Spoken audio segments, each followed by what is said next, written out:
যে নারী প্রতিদিন 7 বার এই দোয়াটি পড়বে, আল্লাহর কসম করে বলছি, কবরের প্রশ্ন 3টি প্রশ্ন আপনার সহজ হয়ে যাবে।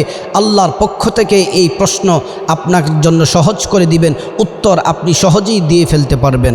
যদি আমার কোনো নারী, যদি কোনো মা বোন এবং যদি কোনো পুরুষ প্রত্যেক দিন 7 বার দোয়াটি পড়ে, ফজরের নামাজের পরে 7 বার পড়তে হবে, মাগরিবের নামাজের পরে 7 বার পড়তে হবে। তার মানে আপনার ফজরের নামাজও আপনার পড়তে হবে, তারপরে 7 বার পড়বেন, মাগরিবের নামাজ পড়ে তারপরে 7 বার পড়বেন। যদি পড়তে পারেন, আল্লাহর কসম করে বলছি, কবরের প্রশ্ন আল্লাহ তাআলা আপনার জন্য সহজ করে দিবেন। আল্লাহ রাব্বুল আলামিন পৃথিবীর মধ্যে আমাদেরকে পাঠিয়েছেন আল্লাহ তাআলার ইবাদত করার জন্যে। আল্লাহ তাআলা কোরআনুল কারীমে বলছেন, ওয়ামা খালাকাতুল জিন্না ওয়াল ইনসা ইল্লা লিয়াবুদুন। দয়াময় আল্লাহ তাআলা বলছেন, আমি জিন এবং মানুষ সৃষ্টি করেছি আমার ইবাদতের জন্যে, ইবাদত করতে হবে। আল্লাহ তাআলা কোরআনের অন্য জায়গায় বলছেন, ইয়া আইয়ুহান নাসু উবুদু রাব্বাকুমুল্লাযী খালাকাকুম ওয়াল্লাযীনা মিন ক্বাবলিকুম। আল্লাহ বলছেন, আমি তোমাদেরকে সৃষ্টি করেছি আমি আমার ইবাদত করার জন্যে।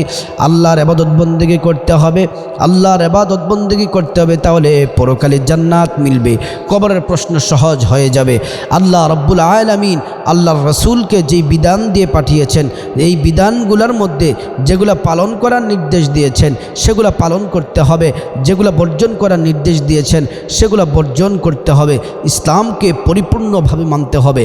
আল্লাহ তাআলা অন্য জায়গায় বলছেন, ইয়া আইয়ুহাল্লাযীনা আমানু দুখুলু ফিস-সিলমি কাফা। আল্লাহ তাআলা বলছেন, হে ঈমানদারেরা, উদুখুলু প্রবেশ করো, ফিস-সিলমি কাফা ইসলামের মধ্যে পরিপূর্ণভাবে প্রবেশ করো। প্রিয় দিনী ভাই বোন, ইসলামের মধ্যে পরিপূর্ণভাবে প্রবেশ করতে হবে।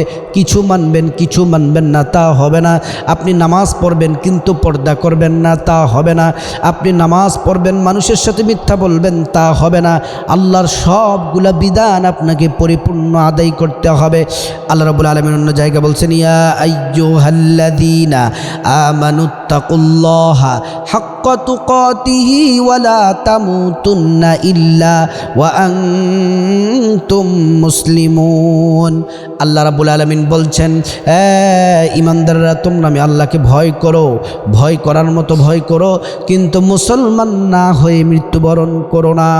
মৃত্যুর স্বাদ আমাদেরকে গ্রহণ করতে হবে, কবরে আমাদেরকে যেতে হবে। আল্লাহর রাসূল সাল্লাল্লাহু আলাইহি ওয়াসাল্লাম বলছেন, কবর হচ্ছে আখিরাতের প্রথম মঞ্জিল, আখিরাতের প্রথম স্টেশন। প্রিয় নবী সাল্লাল্লাহু আলাইহি ওয়াসাল্লাম বলছেন, নবীজির পবিত্র জবান মোবারকে বলেছেন, আল্লাহর কোনো বান্দা বান্দি যদি, প্রিয় দিনী ভাই বোন, যদি কোনো নারী কোনো পুরুষ যদি প্রত্যেক দিন সকালে 7 বার বিকেলে 7 বার এই দোয়াটি পড়ে, আল্লাহ রাব্বুল আলামিন তার কবরের প্রশ্ন সহজ করে আল্লাহ তাআলা তাকে জান্নাতের ফয়সালা করে দিবেন।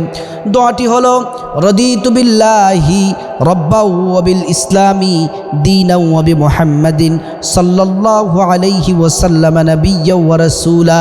রাদিতু বিল্লাহি রাব্বাও ওয়া বিল ইসলামি দীনাও ওয়া বি মুহাম্মাদিন সাল্লাল্লাহু আলাইহি ওয়াসাল্লাম নাবিয়্যাও ওয়া রাসূলা। আল্লাহ রাব্বুল আলামিন আপনার কবরের প্রশ্ন সহজ করে দিবেন। এই দোয়াটির অর্থ শুনলে আপনি আশ্চর্য হয়ে যাবেন। রাদিতু বিল্লাহ, আল্লাহকে পেয়ে সন্তুষ্ট হয়ে গেলাম, আল্লাহকে পেয়ে রাজি হয়ে গেলাম, আল্লাহকে পেয়ে খুশি হয়ে গেলাম। আল্লাহ আমাদের রব, আল্লাহ আমাদের স্রষ্টা, পালনকর্তা, রিজিক দাতা, হায়াত দাতা, সব কিছু করনেওয়ালা একমাত্র আল্লাহ রাব্বুল আলামিন। তিনাকে রব হিসাবে পেয়ে, তিনাকে সৃষ্টিকর্তা হিসাবে পেয়ে, তিনি আমাদের মালিক পেয়ে আমরা খুশি হয়ে গেলাম। ওয়াবিল ইসলামি দীনা, 2 নম্বর হচ্ছে আপনি দিন পেয়ে, ধর্ম পেয়ে আপনি আনন্দিত হয়ে গেলেন, সন্তুষ্ট হয়ে গেলেন। আমরা দিন ধর্ম পেয়ে সন্তুষ্ট হয়ে গেলাম, কোরআন পেয়ে সন্তুষ্ট হয়ে গেলাম, ইসলাম পেয়ে সন্তুষ্ট হয়ে গেলাম, নামাজ রোজা হজ জাকাত ইসলামের বিধিবিধানগুলা পেয়ে আমরা সন্তুষ্ট হয়ে গেলাম। তিন নম্বরে ওবি মুহাম্মাদিন সাল্লাল্লাহু আলাইহি ওয়াসাল্লাম নবিয়্যা ওয়া রাসূলা, নবীজিকে মুহাম্মদুর রাসূলুল্লাহ সাল্লাল্লাহু আলাইহি ওয়াসাল্লামকে নবী রসুল হিসেবে পেয়ে আমরা সন্তুষ্ট হয়ে গেলাম, আনন্দিত হয়ে গেলাম। রসুলকে পেয়ে আমরা সন্তুষ্ট হয়ে গেলাম। তিনি তো এমন নবী, সমস্ত নবীদেরও নবী, সমস্ত রসুলদেরও রসুল, কুল কায়নাতের নবী, মাছের নবী, গাছের নবী, পাহাড়ের নবী, মখলুকের নবী, জিনের নবী, মানুষের নবী এবং আল্লাহর রসুল সাল্লাল্লাহু আলাইহি ওয়াসাল্লাম আল্লাহর সৃষ্টি জগতের সব কিছুর নবী। সুবহানাল্লাহি ওয়া বিহামদিহি। এমন একজন রসুল পেয়ে যে তিনি আমাদের রহমাতুল লিল আলামিন, রসুলকে পেয়ে আমরা খুশি হয়ে গেলাম, আল্লাহর রসুলকে পেয়ে আমরা আনন্দিত হয়ে গেলাম, খুশি হয়ে গেলাম। এই তিনটি জিনিসের স্বীকৃতি যদি আপনি দেন, সকালে যদি দোয়াটি 7 বার যদি পড়তে পারেন, বিকেলবেলা যদি 7 বার পড়তে পারেন, রদিতু বিল্লাহি রব্বা ওয়া বিল ইসলামি দীনা ওয়া বি মুহাম্মাদিন সাল্লাল্লাহু আলাইহি ওয়াসাল্লামা নাবিয়্যা ওয়া রাসূলা, নামাজ পড়ার পরে যদি দোয়াটি 7 বার পড়তে পারেন, ফজরের পরে 7 বার, মাগরিবের পরে 7 বার, তাহলে কিন্তু আল্লাহ তাআলা আপনার কবরের প্রশ্ন আল্লাহ তাআলা সহজ করে দিবেন। আল্লাহ পাক এই আমলটি প্রত্যেক দিন করার আল্লাহ তাআলা তৌফিক দান করুক।